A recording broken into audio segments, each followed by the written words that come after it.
The BlackBerry platform has always been heavily focused on messaging, and its BlackBerry 10.2 release makes no exception.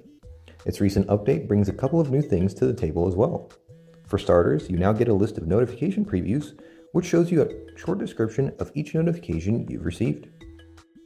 The hub is useful for gathering all your texts in one place.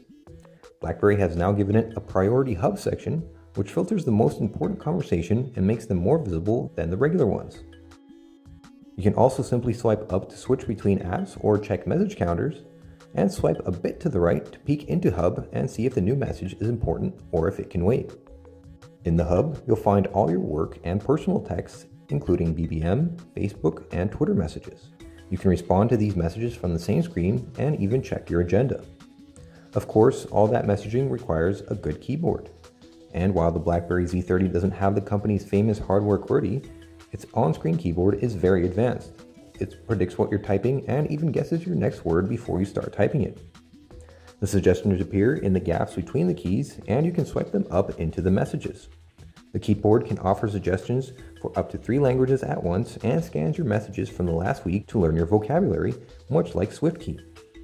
It will also learn where you hit each key and adjust itself to minimize incorrect keystrokes. Messaging aside, the BlackBerry Z30 packs a dual-core Crate processor and 2 GB of RAM, and while that's hardly the most capable combo out there, it still has little trouble handling more than a few apps running simultaneously. A swipe up brings you to the card-based app switcher, similar to what we've seen from Java. It keeps up to 8 cards. As you can probably tell by now, the BlackBerry Z30 interface depends heavily on gestures, and they work great on the 5-inch screen.